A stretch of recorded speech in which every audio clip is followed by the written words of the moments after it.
Il 1° maggio ci siamo dati appuntamento qui in un giorno, diciamo, lavorativo, in ufficio, giustamente perché il 1° maggio è la festa dei lavoratori. È chiaro che eravamo in cantina con i collezionisti d'auto d'epoca che avevano queste autovetture, chiaramente siamo a Montalcino. Cosa c'è di meglio di un 1° maggio a Montalcino? Ah, non c'è niente di meglio, primavera.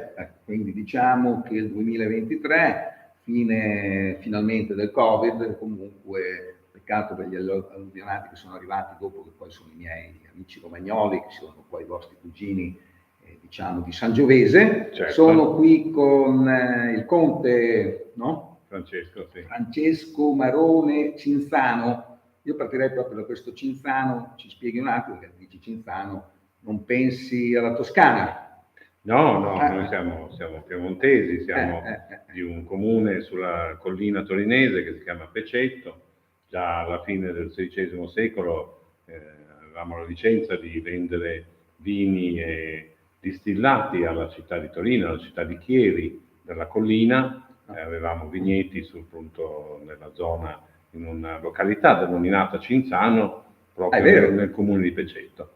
E poi dopo le guerre napoleoniche ci siamo trasferiti in città, ci siamo trasferiti a Torino e già comunque nel XVIII secolo eravamo, la famiglia apparteneva alla confraternita dei confettieri, distillatori e confettieri e diciamo provveditori della Casa di Savoia, dei duchi di Savoia e del re di Sardegna e poi ecco ancora oggi ci pregiamo di essere fornitori del Quirinale da più di 100 anni, perciò ancora con il Regno d'Italia e poi con la Repubblica, per cui abbiamo sempre rifornito le migliori tavole d'Italia e d'Europa con i nostri prodotti vinicoli, come dico anche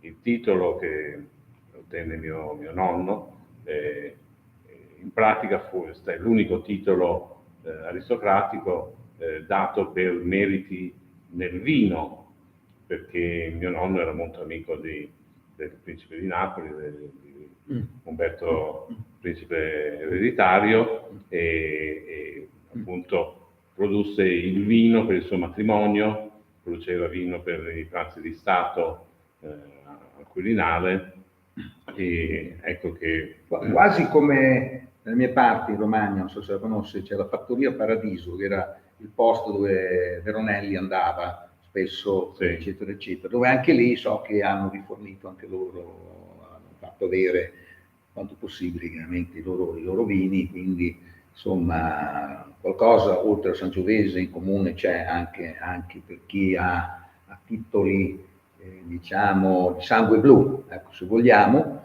Tra l'altro la Fattoria Paradiso produce un vino che è un vitigno autoctono di là, che si chiama Barbarossa. So che hanno festeggiato, mi sembra, a San Quirico d'Orcia, ecco, quindi, per rimanere un po' in tema. Ma siamo qui negli uffici, così, questo è il mulino, l'antico mulino d'Orcia. È il mulino della frazione della località. Molino d'Orcia. Molino d'Orcia, esattamente. Questa è già nelle mappe leopoldine, nel vecchio catasto leopoldino, appare come Molino d'Orcia, perché è un toponimo, è riconosciuto come luogo storico e appunto si diceva che questo era l'unico molino non azionato a forza animale in un basso raggio, perché era appunto azionato dall'acqua del fiume Orcia. Poi quando noi siamo arrivati negli anni 70 del secolo scorso non c'era già più abbastanza acqua per azionare le macine e appunto abbiamo trasformato in abitazione. Però questi atti qui c'erano, io ricordo ancora le ruote, le macine per l'olio e per la farina. Bene, qui siamo veramente a parlare e a riparlare del successo su Maspettetto, perché è una rivista internazionale che comunque celebra il mercato del vino dell'anno precedente a fine anno 2022, e quindi è vero che è un po' guida tutto il mercato, ma in realtà è un po' il risultato finale, no, come sono andate le cose, no? Nelle Sì. degustazioni, e quindi chiaramente si aspetta sempre questo, appunto, questo responso, farne parte, chiaramente sempre buono, quindi non so se era già capitato nella storia della vostra azienda. Cordoccia è un produttore storico, per cui è presente sulle guide nazionali e internazionali da tantissimo tempo, è stato anche il miglior vino d'Italia per le più importanti guide italiane. Siamo punteggi su Wine Spectator da decenni, e non solo Wine Spectator, diciamo la caratteristica di Cordoccia. Il top 100 diciamo, sceglie quelli anche con i punteggi migliori, ma poi anche il rapporto qualità-prezzo, anche quello aiuta, certo, quindi certo. Poi c'è il fattore X. Quello chiaramente quello C? Sì, che può essere C nel senso di retro, nel senso che c'è sempre il fattore fortuna, no? Esatto. Vabbè. Comunque, insomma, per dire che poi la classifica, è vero, la fanno loro, e chiaramente poi quando arriva a questa posizione numero... comunque è diciamo uno dei due, Brunello del Montalcino di quest'ultimo anno, attesa poi di fine anno. Certo, era l'anno scorso, come ha detto, nel 2022, l'anno in cui noi stavamo spedendo il Brunello del Montalcino 2017, perché il Brunello deve aspettare 5 anni in cantina prima di poter uscire. Per cui adesso abbiamo sul tavolo il 2018. Quindi quello, quando i vini, come dicevamo, vengono celebrati e sono stati venduti, chiaro. Spesso sì, nel nostro caso sì. Non so se è rimasta una Magnum, qualcosa da qualche parte. Rimane la cantina storica. Quello chiaramente ci aspettano grandi occasioni, chiaramente. Esatto. E quindi bene, chissà magari se sarà possibile un giorno assaggiarlo, però vorrei cogliere l'occasione anche per intanto 2017 piuttosto che il solito 2016, tanto, perché il 2016 sta tenendo già da qualche anno. Il 2016 è un'annata storica, un'annata delle migliori degli ultimi decenni, che si distingue proprio per le caratteristiche classiche, proprio di profilo classico, molto longevo, con una presenza importante, una profondità, una struttura che lo distinguono dalle altre annate recenti. Quindi anche il 2016 in generale, se parliamo del Brunello del Montalcino, rien ne va più, no? Cioè, non ce n'è più. Dicono che il segreto dei grandi produttori si vede nelle annate deboli, no? Come dicono i francesi, grande charme dei piccoli millesimi. Mai dire mai, nel senso che potrebbero esserci delle sorprese in qualsiasi vino, in effetti, quindi lasciateli lì, assaggiateli. Però vorrei proseguire questa cosa che sto inserendo, perché stiamo cercando in redazione non possiamo seguirli tutti i produttori, però se ci sono delle guide, delle classifiche che muovono veramente a livello internazionale, non te ne parlare di tutti i 3 bicchieri, perché sarebbe una cosa infinita, insomma. Ecco, invece, diciamo, guardando queste classifiche, che sono di vario genere, c'è anche quella, tra l'altro, che mette tutte le guide assieme, e lì si vedono appunto delle cose molto interessanti, anche quello la stiamo appunto vedendo, però mi sembra che la cosa interessante siano questi vini veramente eroici, visto che qua passa l'eroica, no? Sì. Vini, c'è per esempio di San Felice, c'è quello, mi dicevano che è stato il primo, non so se lei è d'accordo, il primo Super Tusca, il primo vino ribelle, perché ai tempi si metteva l'uva bianca nel Chianti per evidentemente alleggerirlo, forse per fare un vino un po' più francese, che poi adesso invece è l'esatto contrario, non puoi mettere nel Chianti un vino bianco, però sono stati, e quindi questo vino di San Felice si fa ancora oggi, e quindi è un Super Tuscan, nonostante forse abbia anche certe volte le caratteristiche simili al Chianti, no? Sono tipo Tignanello. Nel caso di Coldorcia, con il Conte Marone Cinzano, abbiamo Olmaia. I vini che finiscono per aia difficilmente deludono.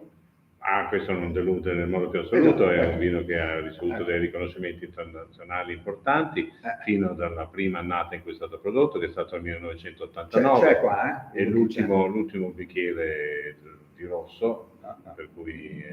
e questo lo fate assaggiare normalmente in default, perché questa è un po' la degustazione, non si vede, però qui c'è tutto già, i vini stanno prendendo aria, sì, quindi è pronto sempre per una degustazione per tutti quelli che chiaramente vengono qui, perché il conte Francesco Marone Cinzano non è un albergatore. No, qui è un agriturismo, abbiamo quattro girasoli.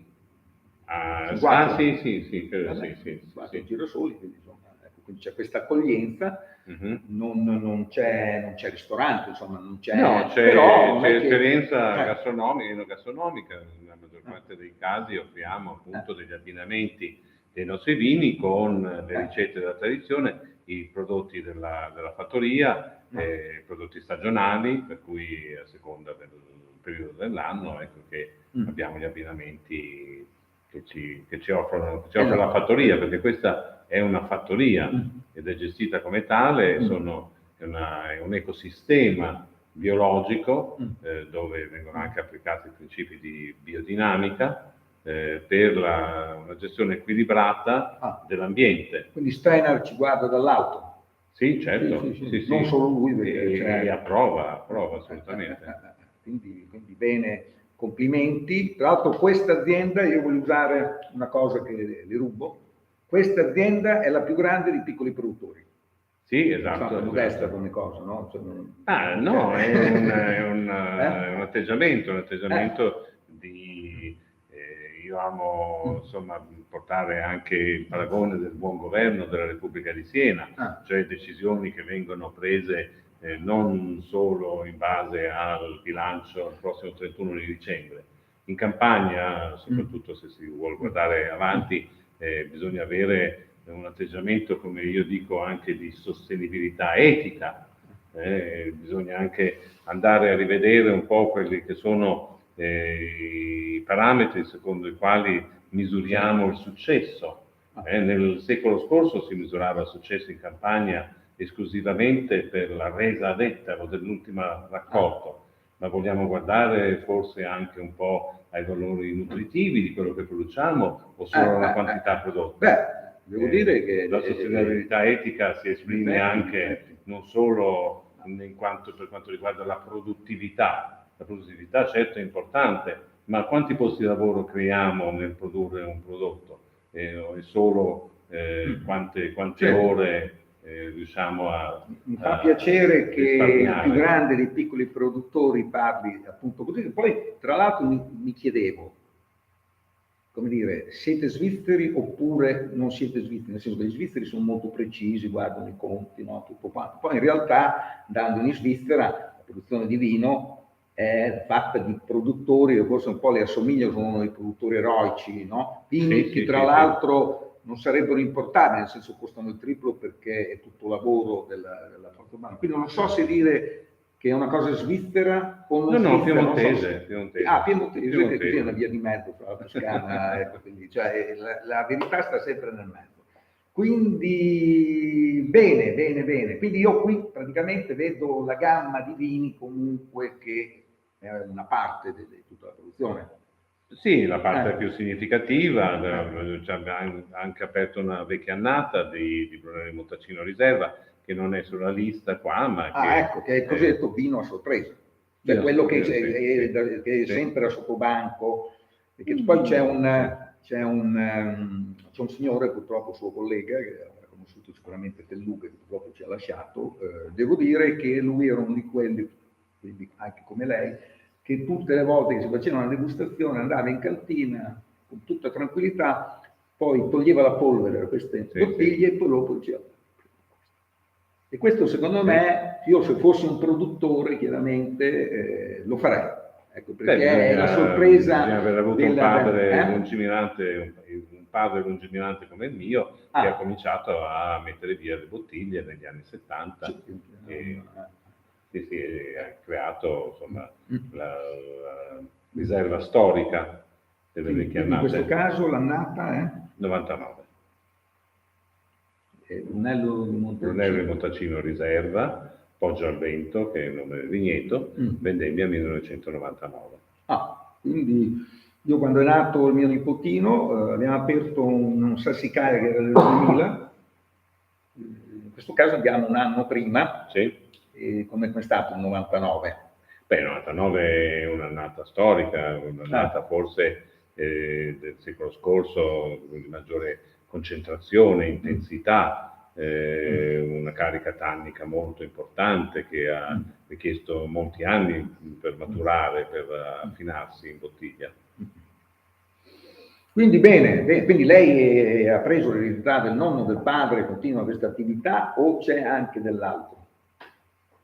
Beh, c'è appunto la cura del territorio, non siamo, come io amo dire qua a Cordoccia, non siamo produttori di vino, siamo agricoltori, coltiviamo la vite tra le altre colture e il vino è una conseguenza dell'uva che vendemmiamo, ma siamo prima di tutto, siamo agricoltori e abbiamo diciamo, questa responsabilità di curare il territorio, di curare la terra che ci è stata affidata, non come eredi di un patrimonio che viene dai nostri antenati, ma come persone che hanno preso in prestito la terra dai propri figli. Questa è una dimostrazione chiaramente di quello che sta dicendo, nel senso che viene usata acqua filtrata e c'è anche il vostro brand. Sì, soprattutto abbiamo eliminato il monouso della plastica, che come sappiamo crea dei problemi di inquinamento e di gestione dei rifiuti, e perciò ecco, questi sono piccoli elementi che tutti uniti a tanti altri in un approccio olistico della gestione del territorio dovrebbero portare dei benefici. Vede, qua a Montalcino noi siamo fortunati, perché siamo degli agricoltori che riescono a portare a casa dei margini importanti e proprio per questa ragione dobbiamo dare l'esempio per il resto del nostro settore, investire sul migliorare il nostro impatto ambientale. Il sindaco di Montalcino dice: ma noi abbiamo un'impronta di carbonio equilibrata, in positivo. Io dico non basta, dobbiamo, proprio perché abbiamo la responsabilità di una produzione di eccellenza, fare di più degli altri. Come pensa del Sangiovese di Romagna? È capitato di assaggiare qualcosa? Che è un ottimo vino, come dappertutto ci sono dei produttori di grande qualità, anche vini. Adesso non mi faccia dire dei nomi perché non sono preparato, ma ho bevuto dei giovani sangiovesi, anche un po' vivaci, molto freschi, freddi d'estate, una vera delizia.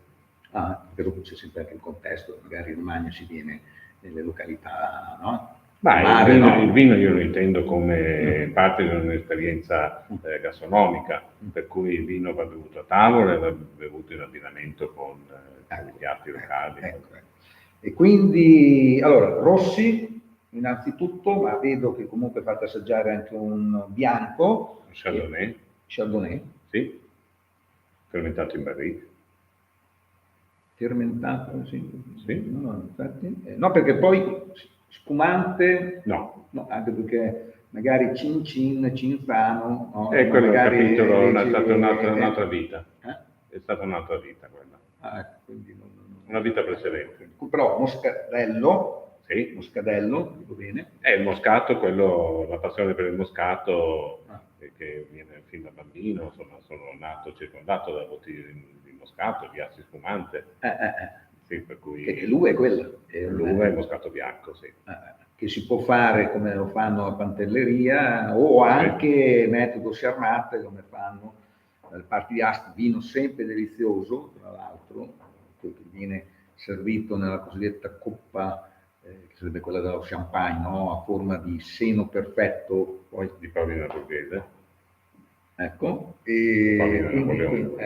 quindi bene, quindi ci sono nuovi progetti, nuovi vini che mancano e che potrebbero essere inseriti o un vino. Sì, ma poi dovrei ucciderla se io lo rivelassi. Ecco, quindi è tossica. Non posso Ecco, riparare. però potrebbe esserci qualcosa. Sicuramente c'è qualcosa che bolle in pentola. No, perché chiaramente il Le- rosé lo fate? No, il rosé non lo No. facciamo. Le dirò, qui siamo conserviamo una collezione, quella che è chiamata la collezione del germoplasma toscano, la collezione che è stata messa assieme dal responsabile della ricerca vitivinicola all'Università di Firenze durante 25 anni, il dottor Bandinelli, ha collezionato tutte le antiche uve toscane che ha incontrato nel corso della sua carriera e ne ha fatto una collezione che ha piantato qua a Cordoccia prima di andare in pensione. Per cui abbiamo questa grande collezione, importantissima collezione, dove d'altronde la Regione Toscana porta anche dei funzionari a fare dei corsi di ampelografia per appunto riconoscere le varietà. Per cui è un'espressione del lavoro continuo di ricerca e sviluppo che è poi il segreto della qualità che produciamo.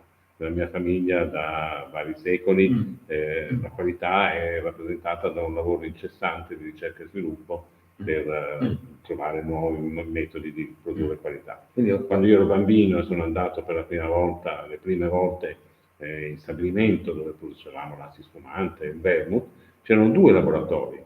C'era il laboratorio di controllo qualità e altrettanto importante c'era il laboratorio di ricerca e sviluppo dove si provavano le nuove formule, i nuovi metodi di produzione, e uno altrettanto importante che l'altro. Bene, approfondirei e poi chiudiamo. Allora, questo Super Tuscan, abbiamo detto Cabernet Sauvignon in purezza, da un vigneto omonimo che si chiama ormai al vigneto, quando stavano dissodando il terreno per piantare questo Cabernet Sauvignon, tornarono a casa una sera gli operai dicendo abbiamo trovato l'ormaia, cioè gli olmi che erano morti, che sono morti in Europa, olmi secolari, erano tutti morti, ecco che nel dissodare il terreno, nel pulire il campo, avevano trovato dei nuovi olmi che stanno crescendo e da lì viene il nome di Ormaia.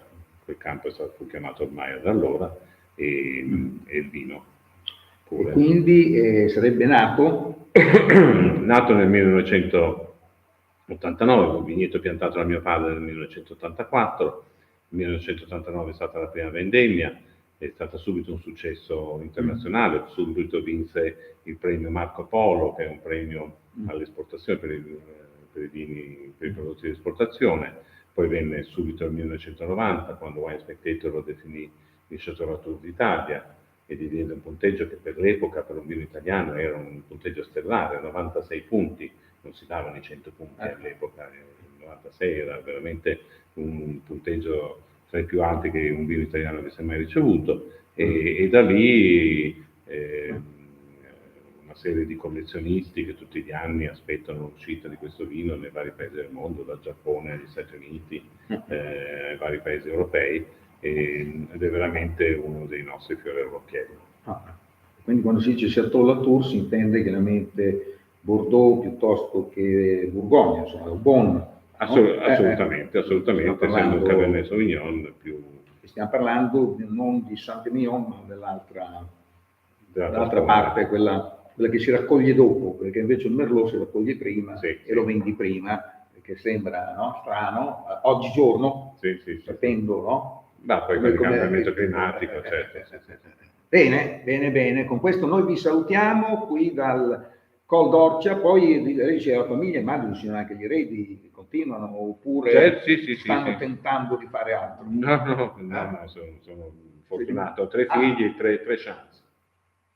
Quindi sono già in azienda, sono già... Il mio figlio maggiore sta producendo una birra con orzo prodotto qua a Montalcino, per cui ci sono dei terreni che non sono adatti alla coltivazione della vite, dove noi coltiviamo altri, per esempio dei seminativi, e il nostro orzo per la produzione della birra si è rivelato molto apprezzato. E il mio secondo figlio si sta occupando più che altro di aspetti commerciali, soprattutto sul mercato italiano, ma non solo, anche per certi mercati di esportazione, e mia figlia adesso poi un giorno o l'altro si unirà a noi. È una comunque donna del vino. È una donna del vino, la faremo diventare donna del vino. Bene, bene, quindi vi salutiamo qui da Col d'Orcia per questa puntata dedicata a uno dei produttori di Wasp Potato, edizione 2022, ma anche uno dei fatidici Super Tuscan che noi in Romagna chiaramente invidiamo. L'unica nostra chance potrebbe essere il Super Rubicon, perché in effetti c'è questa denominazione che si chiama Rubicone, che certo, magari piace anche agli americani. Poi, insomma, il vino viene fatto per essere venduto, apprezzato, e chiaramente grazie a questi mercati, chiaramente l'Italia è il paese chiaramente della grande qualità del vino, ma anche della moda, eccetera, eccetera. Saluti quindi da Col d'Orcia. Ecco.